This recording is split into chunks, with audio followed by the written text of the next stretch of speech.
204장 부르고 토요일아침 기도 시작합니다. 찬송가 204장입니다. 주의 말씀 듣고서 준행하는 자는 204장입니다.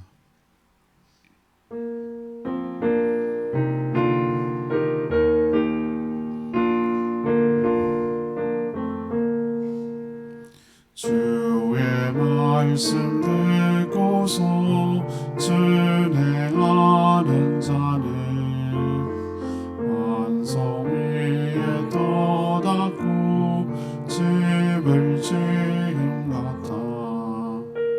비가 오고 흘라며 바람 부딪혀도 완성 위에 세운 집 무너지지 않네. 잘 짓고 잘 짓세 우리 집 잘 짓세. 만세 완성 위에다 우리 집 잘 짓세. 주의 말씀 듣고도 행치 않는 자는 모래 위에 떠닫고 집을 지은 같아. 비가 오고 흘라며 바람 부딪힐 때 모래 위에 세운 집 크게 무너지네. 잘 짓고 잘 짓세 우리 집 잘 짓세. 만세 완성 위에다 우리 집 잘 짓세. 세상 모든 사람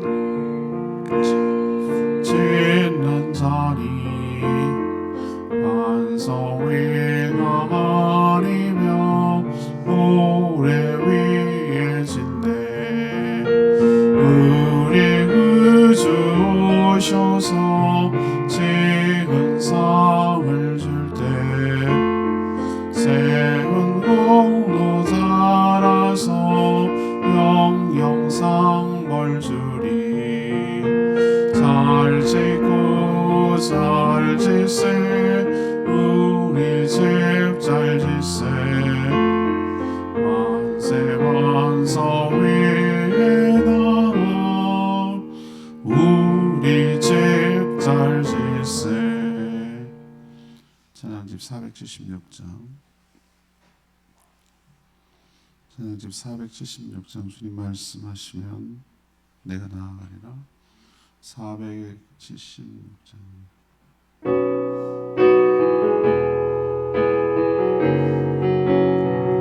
주님 말씀하시면 주님 말씀하시면 내가 나아가리라.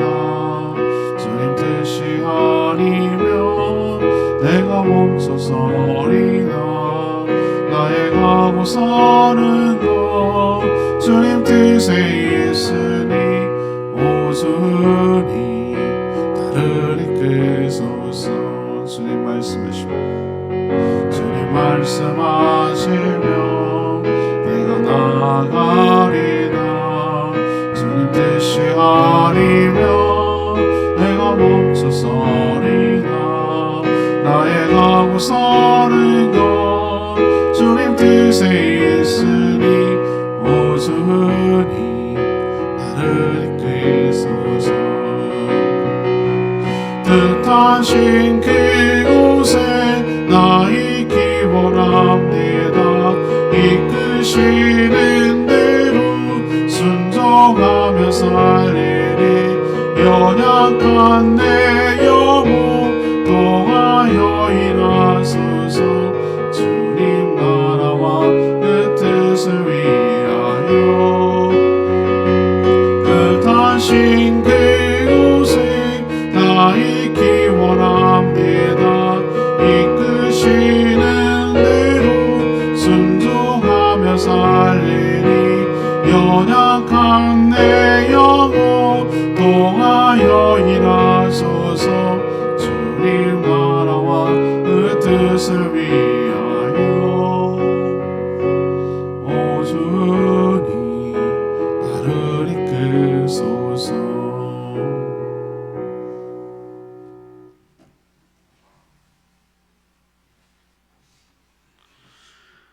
말씀 역대하 17장 1절에서 19절까지 말씀 교독하겠습니다. 오늘은 10월 24일 토요일 아침입니다. 역대하 17장 1절에서 19절까지 말씀 교독합니다. 구약성경 677쪽입니다. 아사의 아들 여호사밧이 대신하여 왕이 되어 스스로 강하게 하여 이스라엘을 방어하되 유다 모든 견고한 성읍에 군대를 주둔시키고 또 유다 왕과 그의 아버지 아사가 정복한 에브라임 성읍들의 영문을 두었더라.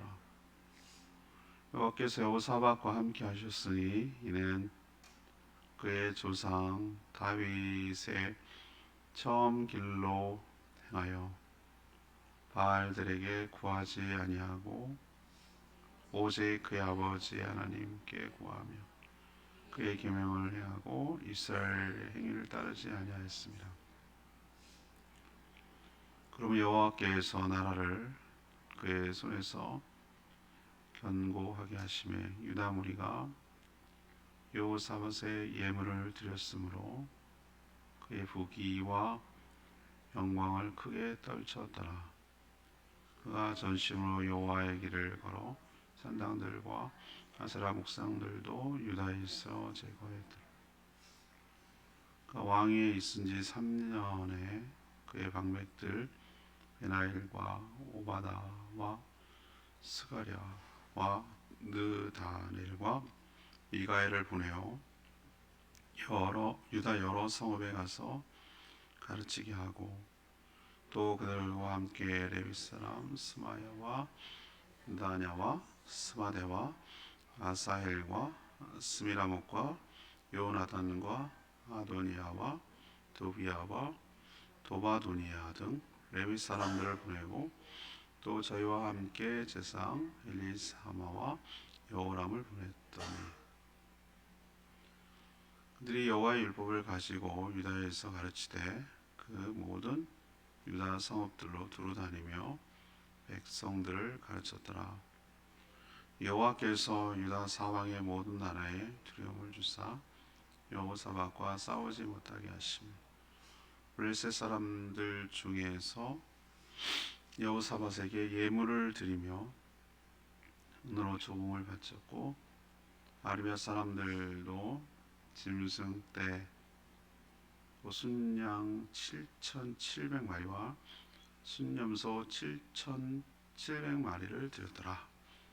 여호사밧이 점점 강대하여 유다의 견고한 요새와 곡고성을 건축하고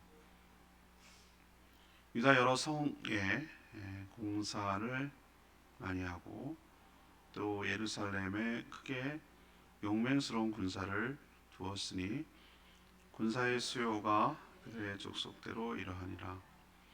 유다에 속한 선부장 중에는 아드나가 으뜸이 되어 큰 용사 30만 명을 거느렸고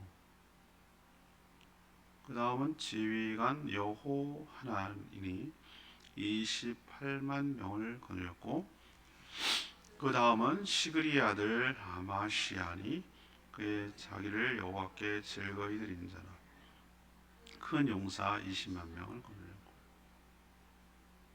베냐민에 속한 자 중에 큰 용사는 엘리야다는 활과 방패를 잡은 자 20만 명을 거느렸고 그 다음 여호사밧이라 싸움을 준비한 자 18만을 거느렸으니 다 왕을 모시는 자요 이 외에 또 온 유다 견고한 성읍들의 왕이 군사를 두었더라. 아멘.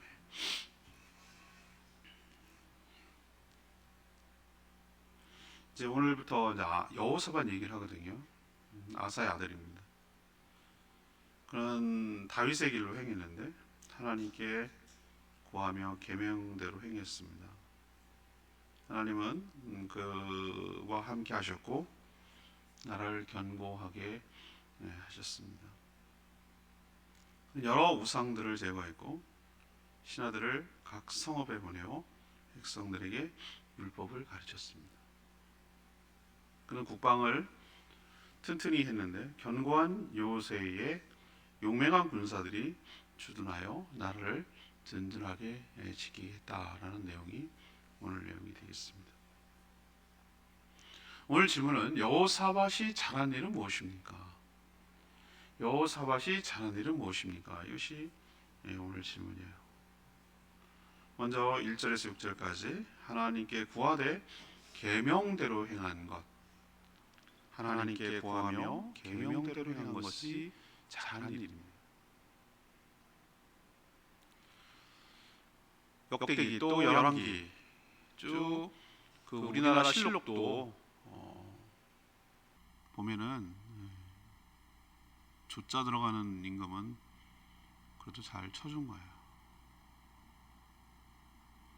제일 안 쳐주는 게 군자 들어가, 인공군자 써가지고 변산군 뭐 이렇게 나오잖아요.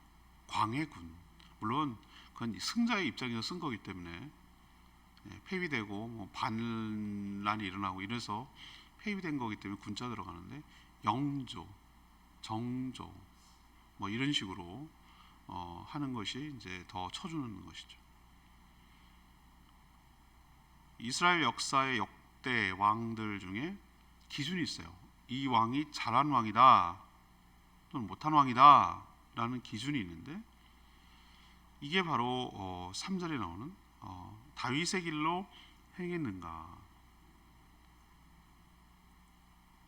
다윗의 길로 행하면 좋은 왕, 그렇지 못하면 악한 왕이라고 평가를 해요. 그래서 다윗의 길이 기준이에요, 기준. 그래서 성경 표현에 그 왕이 다윗의 길로 행했다라는 것으로 평가가 갈리는 겁니다. 근데 여호사밧은 3절에 보니까 바로 다윗의 길로 행한 왕이다 라고 묘사하고 있는 것으로 봐서 그는 좋게 평가받고 있구나라는 것을 처음부터 짐작할 수 있어요. 그럼 다윗의 길이 뭔데 다윗의 길이 기준이냐? 오직 여호와 하나님께만 구하고 그의 계명대로 온전히 순종하는 그런 삶을 다윗의 길이다라고 말합니다. 정말 그 말 그대로 6절에 보니까 이 여호사밧은 우상 숭배를 하지 않았고 오히려 전국에 흩어져 있던 여러 우상들을 제거하는 데 전심을 다한 것을 볼 수 있어요. 그렇게 살아간 왕에게 하나님은 3절에 보니까 함께 하셨다. 함께 하셨다. 다윗의 길로 걸어가니까 하나님이 함께 하신 것이죠.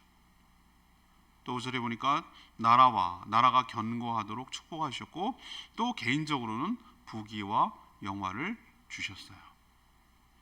이게 바로 성도들이 하나님의 축복을 받아 살아가는 비결. 모든 복은 하나님께로부터 오는 줄로 압니다. 그는 철저하게 하나님을 경외하고 전심으로 하나님을 섬겼어요.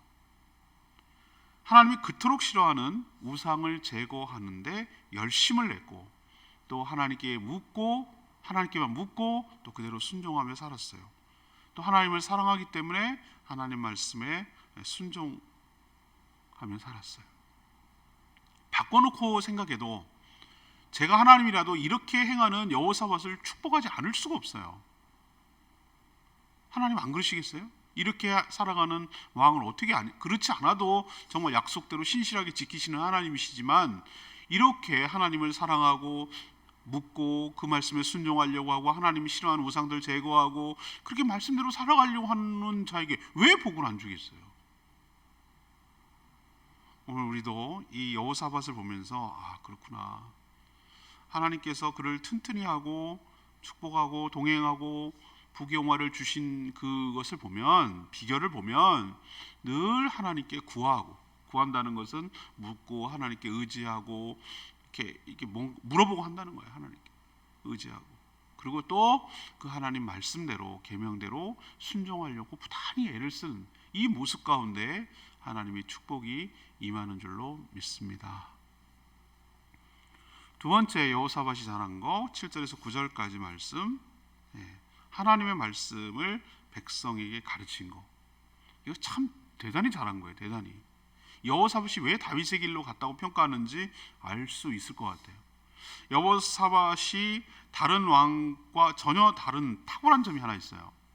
그게 바로 백성들을 말씀으로 교육했다라는 점이 다른 왕들과 차별화돼요. 달라요. 다른 점이고 잘한 점이에요.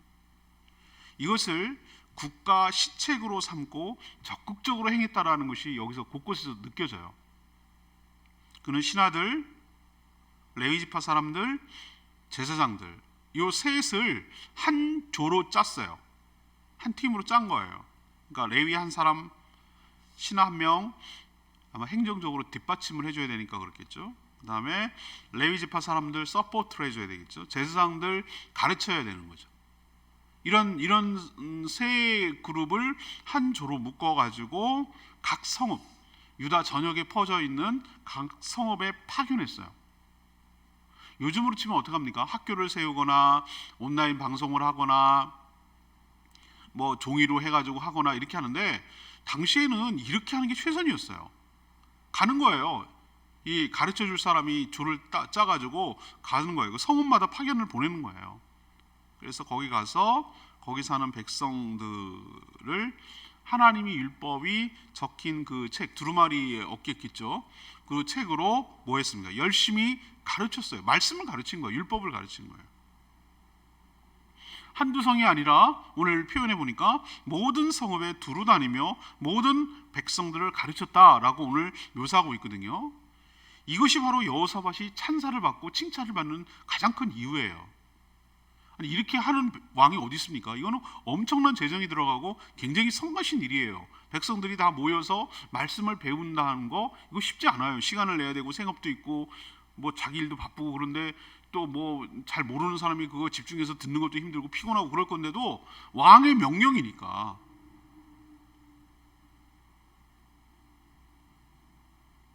요즘처럼 온라인도 없고 학교도 없고 백성들 생업 때문에 장기간 모이기도 힘들어요.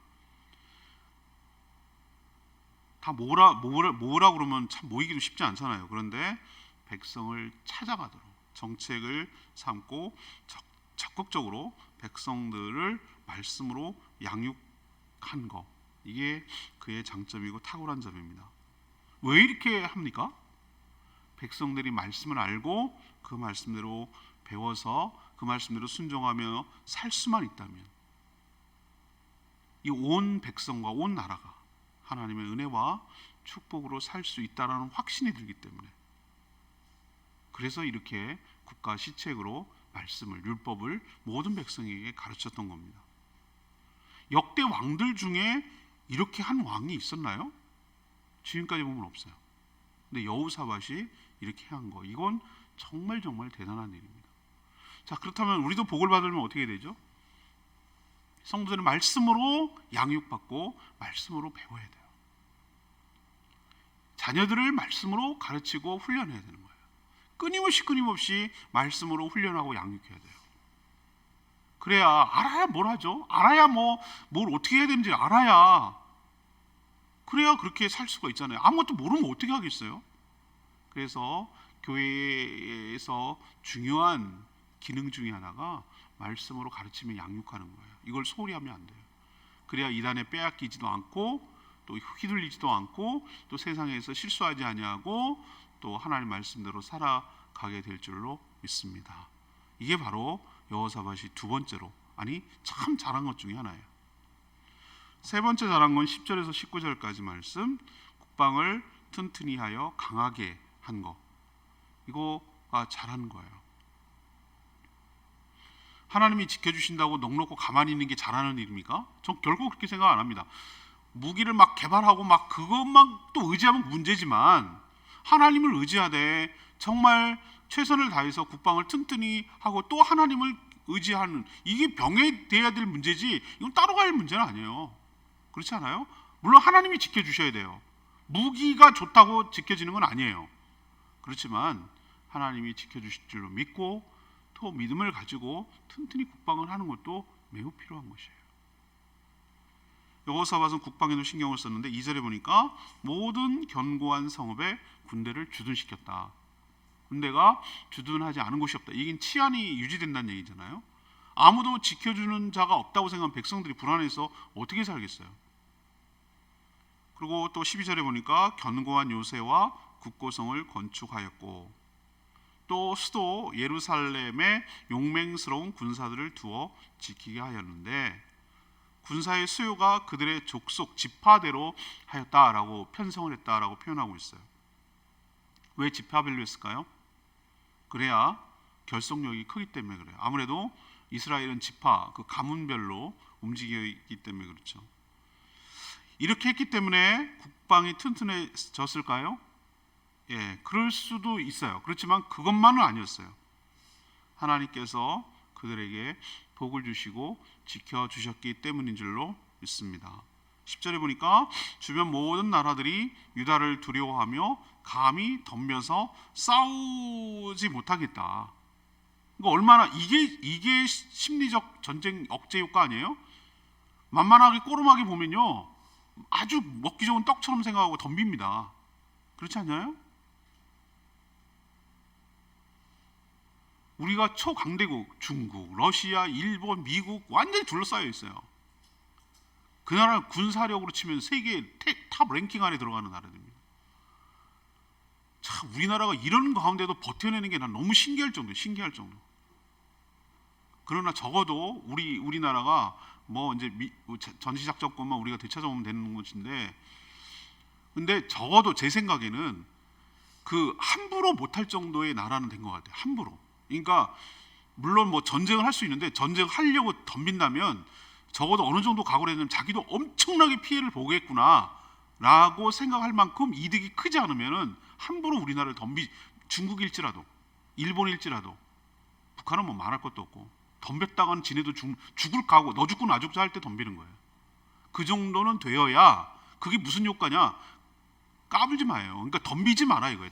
정제 억제 효과는 전쟁을 하려고 하는 게 아니라 전쟁을 뭐하게 하려고죠? 막으려고. 함부로 얕잡아 보지 못하고 그 침범하거나 마음대로 하지 못하도록 하기 위해서, 그래서 국방을 튼튼히 하고 국력을 하는 것이지, 막 잘 싸워가지고 한번 싸워봐 그러고 전쟁하려고 하는 건 아니잖아요. 전쟁하면 우리도 피해가 있는데 왜 전쟁을 하고 있어요? 이게 하나님의 축복이라고 저는 생각하는 거예요. 전쟁을 해서 이기는 것도 물론 중요해요. 그렇지만 이긴다고 하면 전쟁에서 완전하게 깨끗하게 아군의 피해가 하나도 없는 경우는 없어요. 그런 전쟁은 없어요. 분명히 우리도 싸우면 피해가 있거든요. 이겼긴 이겼어요. 지는 것보다는 100배 낫지. 그렇지만 이겨도 피해가 있기 때문에 제일 좋은 것은 뭐죠? 싸우지 않는 거예요. 전쟁을 하지 않으면서도 우리가 유지하는 거, 우리를 함부로 얕잡지 않는 게, 그게 바로 축복인데, 여호사밧 시대에 그랬단 말이에요. 주변 나라들이 어땠다고요? 유다를 두려워해서 쟤네랑 싸웠다가는 만만치 않게 우리도 피해를 볼 것 같아.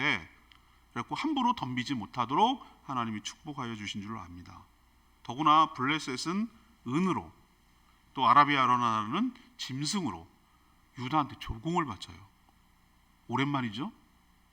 옛날에 다윗 때, 솔로몬 때 잠시 그랬다가 그 뒤로 좀 말아먹었고 그래가지고 이런 일이 없었는데, 여호사밧 때 하나님이 축복을 주셨다는 게 가시적으로 보여지는 게 이런 거라고요. 조공을 받는 나라가 됐어요. 또 왕은 지파별로 군대를 편성해서 지휘관이 되도록 지휘관이 되어 지휘하도록 했고, 또 그들 중에는 16절에 보니까 자신을 여호와께 즐거이 드린 자도 있다고 그랬어요. 헌신, 하나님께 온전히 헌신하는 것이죠. 또 19절에 이들은 왕을 모시는 자들이었다, 이런 표현을 쓰고 있어요. 그러니까 군대들이 왕을 모셨다, 이 얘기는 무슨 표현이냐면은, 모든 군대 장관들 20만 명, 18만 명, 뭐 30 이렇게 이런 엄청난 군대잖아요.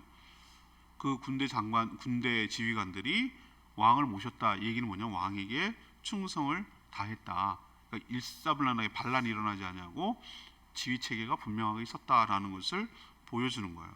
저는 이것이 바로 견고한 요새보다 더 중요한 것이 단단한 조직과 충성심과 결속력이 훨씬 더 나라를 단단하게 하는 거라고 저는 생각해요. 근데 여호사밧 시대 때 그런 일이 일어난 줄로 압니다. 이게 축복이에요. 잘한 거예요. 레마의 말씀이 4절 말씀, 아까 제가 말씀드렸죠. 오직 그의 아버지의 하나님께 구하며 그의 계명을 행하고 이스라엘의 행위를 따르지 아니하였음이라. 그가 복받은 비결을 이렇게 표현하고 있는 거예요. 이처럼 명쾌하게 올바른 신앙을 표현한 구절이 있을지 모르겠어요. 그는 하나님과의 관계가 좋았어요. 하나님을 사랑한 거예요. 관계가 좋았어요. 그래서 하나님께 모든 일을 묻고 또 그 뜻을 듣고 또 그 말씀대로 순종하며 실천했어요. 이게 여호사밧이 다윗의 길로 간 증거예요. 이스라엘이다. 여기서 말하는 이스라엘, 북이스라엘 말하는 거예요. 이스라엘 행위를 따르는, 이스라엘의 행위가 뭡니까? 북이스라엘처럼 우상 숭배에 빠져서 하나님의 마음을 환하게 하지 않았다. 이스라엘 행위처럼 하지 않았다. 그 얘기입니다. 어떻게 보면 참 단순한데, 쉽고 단순한데 이것이 참 잘 안 돼요. 우리 신앙을 보면은 그렇게 몇천 년이 흘렀는데도 불구하고 이 말씀 구절을 쭉 보면은, 살펴보면 참 왜 여호사밧처럼 우리가 못 살까라고 생각하면은, 하나님과의 관계를 잘 가꾸고 예민하고 센시티브하고 관계가 전부라고 생각을 하고 늘 그렇게 해야 돼요. 근데 우리는 어떻죠? 그냥 너무 소홀해요. 소홀하고 그냥 뒷전이고 뭐 괜찮까지 믿거니 하고 뭐 그냥 자기 몸대로 그냥 살아요. 그래서 오늘 말씀을 살피면서 자신을 돌아보고 내 현재 영적 상태가 어떤지 늘 살펴서 하나님과의 관계를 더 깊고 좋고 사랑하는 관계로 유지되도록, 그렇게만 된다면 모든 게 다 해결돼요. 관계가 좋으면 다 해결되는데 관계가 안 좋으면 모든 것도 다 걸리고 문제가 돼요. 여러분들 하나님과 좋은 관계를 유지하며 여호사밧처럼 살아가는 저와 여러분 되기를 소망합니다. 오늘 질문은 뭡니까? 여호사밧이 잘한 게 뭡니까? 이제 아사왕 시대가 하고 여호사밧이 이제 며칠 되겠는데, 다음 주까지 되겠죠. 오늘부터 시작하는데, 첫 번째 잘한 게 뭐라고요? 하나님께 구하며 계명대로 행한 거. 다윗의 길로 갔다. 이게 잘한 일이에요. 두 번째 잘한 거, 저는 참 이게 잘했다고 물론 뭐 앞에 1번, 그러니까 다시 말해서 하나님의 말씀을 하나님께 구하고 계명대로 순종했기 때문에 이런 일도 하는 건데, 그죠? 이런 일 했는데 저는 참 탁월하게 보이고 잘하는 것이 이 두 번째예요. 모든 백성들을 그 제사장, 레위 사람, 신하들 이게 팀을 짜가지고 각 성읍마다 다 파견해서 그 성읍 사람들을 모아놓고, 다 전국적으로 모으기 너무 힘들고 전달도 잘 안 되니까 그 성읍이야말로 뭐 몇천 명 뭐 정도 되지 않을까요? 성읍 뭐 얼마나 될는지 나도 모르겠지만 많아도 10,000명은 넘어가지 않을 거란 말이죠, 그죠? 그래서 몇천 명도 많긴 많구나. 그럼 며칠 동안 있으면서 계속 번갈아가면서 방법을 썼겠죠. 아무튼 중요한 것은 모든 성읍의 모든 백성들이 말씀을 배울 수 있는 기회를 준 거예요. 이 영적 부흥, 사경회 아니에요, 사경회? 옛날에는 참 부흥회라고 그러지 않고 사경회라고 말하는 말이, 한국 교회사를 이렇게 공부하다 보면은 정말 그 자체가 은혜가 돼요. 그 자체가. 그 변질돼 가지고 자꾸 막 그 뭐 감정만 막 하고 막 성전 건축을 위해서 막 하고 이런 식으로 변질된 것부터 저는 문제라고 생각해요. 부흥회로 이름을 바꾼 때부터 저는 문제가 시작됐다고 생각하는 사람이에요. 정확하게 제일 좋은 집회는 사경회. 말씀 사경회. 저 할아버지도 그래서 은혜 받고 예수 믿었어요. 농번기 때, 농번기가 뭐지? 그 농사 다 끝나고, 요즘은 뭐 사기들 계속 돌아가면서 일을 해야 되지만, 이제 가을 거지 끝나고 이제 되면은 맨날 노름이나 하고 말이야. 그러고 술 먹고 이러고 다녔단 말이야. 근데 그렇게 하지 않고 자기 난 그 얘기 너무 감동이. 50리길을 걸었다. 50리길이면은 4km니까 4, 5, 20km를 걸었다는 얘기잖아요. 20km는 꽤 멉니다. 걸어서 그걸 또 쌀을 지고. 그래서 자기 먹을 쌀이에요. 그게 일주일이 될지 열흘이 될지 모르는데 자기가 먹을 쌀을 양식을 지고 어느 큰 교회에다 모이는 거예요. 모여서 쌀을 이제 하고 거기서 먹고 자면서 뭐 하는 거예요? 부흥 강사를 또 모시고 이렇게 할 수가 없으니까 막 열흘이면 열흘 뭐 이렇게 말씀을 사경회를 하는 거예요. 말씀을 가르치는 거예요. 정확하게 말하면은 말씀 부흥회예요. 말씀 부흥회. 그렇게 우리의 믿음의 선배들이 말씀을 사모하고 집중하고 이렇게 했단 말이에요. 예를 들면 한 권씩 띄는 거예요. 마태복음, 로마서 뭐 이런 식으로 하나씩 뭘 했던 것 같아요. 그래서 이나마 우리나라가 이 정도 된 거지, 굉장히 좋은 전통이라고 저는 생각을 하고, 이게 결정적으로 우리나라 교회가 부흥 그 순수함으로 말씀으로 세워진 나라라는 좋은 전통을 갖고 있어요. 그게 무너지면서 이렇게 되지 않았나 라는 안타까운 저는 생각이 들어요. 다시 그 방법은 좀 달라도 다시 우리가 회복할 필요가 있는 줄로 믿습니다. 그래서 자꾸 말씀을 통독하라고 그러고, 오늘도 통독 날 아모스 그 통독 읽고 접근을 해. 자꾸 접해야 돼. 외우고 암송을 외우고 요절을 외우고 배우고 묵상하고 말씀 듣고 뭐 계속 말씀을 가까이 내 삶 속에 가까이 하고 그 말씀대로 살아려고 부단하게 노력할 때 하나님께서 어여삐 여기서 때를 따라 도와주시는 하나님의 은혜가 우리에게 임하게 하실 줄로 믿습니다. 저는 말씀 맨날 목사님 추상적으로, 근데 저는 제가 무슨 세상을 어떻게 알고 뭐를 알겠어요. 물론 뉴스도 보고 신문도 보고 그렇게 하지만 저는 어디서 지혜를 얻냐면은 말씀 가운데 지혜를 얻는다니까. 이 말이 나는 옛날에 그냥 뜬금없는 얘기인 줄 알았어요. 말씀이 하나님이 경외하는 게 지혜라 뭐 이렇게 말하는 게 그냥 막연한 얘기인 줄 알았어요. 그냥 그렇게 좋은 말이겠지 이렇게 생각했는데 아니에요. 진짜 맞았어요. 저는 맞다고 확신하는 사람이에요. 세상을 어떻게 살아야 될까? 그리고 어떻게 바라봐야 될까? 그리고 내가 어떻게 처신해야 될까? 말씀 속에서 저는 다 배워요. 목회하는데도 이렇게 해야 되겠구나, 이렇게 하면 맞는 게 맞구나, 이렇게 처신해야 되겠구나, 이걸 신경 써야 되겠구나, 이걸 다 말씀 묵상하면서 말씀 준비하면서 배우는 거예요. 제가 말씀을 여러분에게 전달하면서 확신을 갖게 되는 거고, 그래서 말씀을 가까이 하는 것이 우리에게 축복인 줄로 믿습니다. 하나님의 지혜를 배운다니까요. 이게 잘한 거. 세 번째는 뭐죠? 하나님이 지켜주시니까 넉놓고 있었다고요? 아니에요. 굉장히 체계적으로 군대를 편성하고 견고하게 요새를 만들고 군대를 양성하고, 또 가장 중요한 게 뭐예요? 그런 무기가 아니라, 군대 편세가 아니라 이 지휘관들의 충성심 보세요. 왕을 모셨더라. 즐거이 하나님께 헌신했다고 그랬어요. 즐거이 하나님께 헌신했다. 이런 신하들과 충성스러운 신하들이 있었기 때문에 이 여호사밧이 통치하는 이 나라를 주변 나라들이 함부로 못 대한 거예요. 까불지 못한 거예요. 그리고 조공까지 바치고. 이게 축복 아니에요? 가시적으로? 이게 축복이잖아요. 우리도, 우리 교회도, 우리나라도 이렇게 살아서 다시는 이 땅의 아픔의 역사, 당하고 아프고 빼앗기고 수치스럽고 그런 역사가 우리 자손들에게 되풀이되지 않았으면 좋겠어요. 그 어느 누구도, 그 어떤 나라도 우리나라를 함부로 대하지 못하도록, 우리 적어도 우리 스스로는 우리의 생명과 자손과 번영을 지켜낼 수 있을 정도의 힘을 키우는, 누구도 감히 얕보지 못하는, 함부로 대하지 못하는 그런 나라가 돼야 돼요. 남의 나라를 침공하자는 얘기 아니에요. 침공할 수도 없고 우리는 스스로 지켜낼 정도는 돼야 돼요. 그럴 때 하나님께서 우리에게 신앙의 자유를 주시고 번영의 축복을 허락하여 주실 줄로 믿습니다. 오늘 말씀 붙들고 기도하기 전에 476장 찬양지 부르고 기도합니다.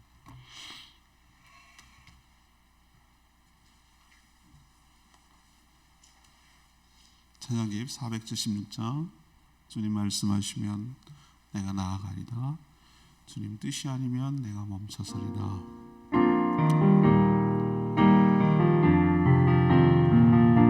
주님 말씀하시면, 주님 말씀하시면 내가 나아가리다.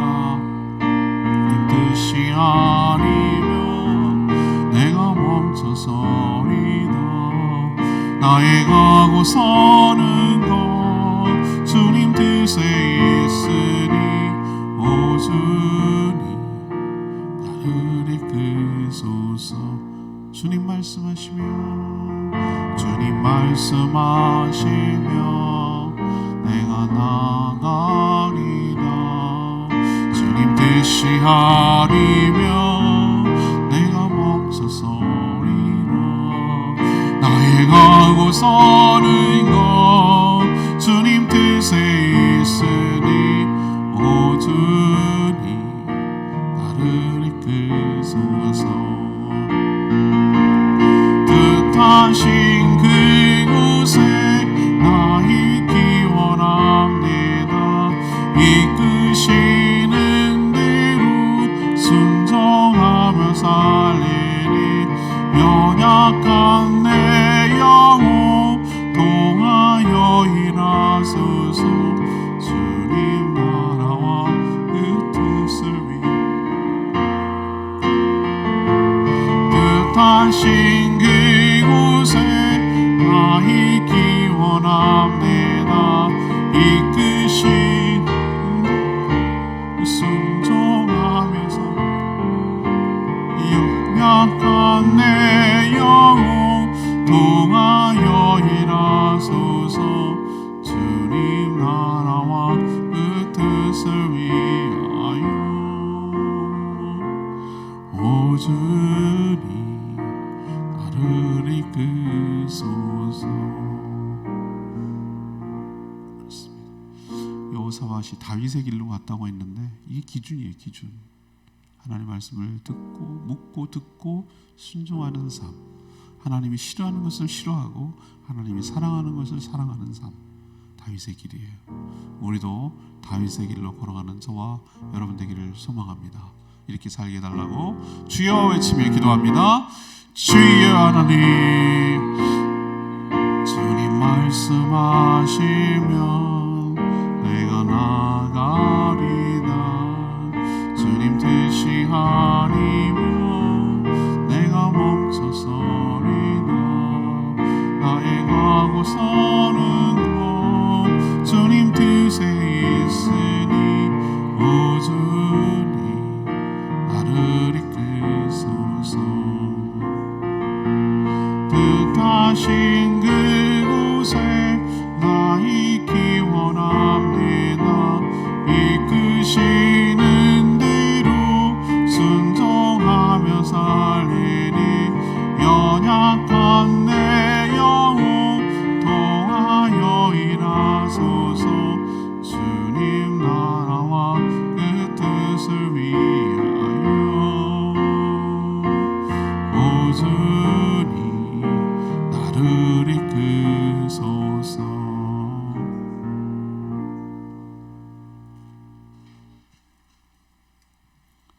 하나님, 여호사밧의 삶을 보면서 참 부끄럽고 도전이 됩니다.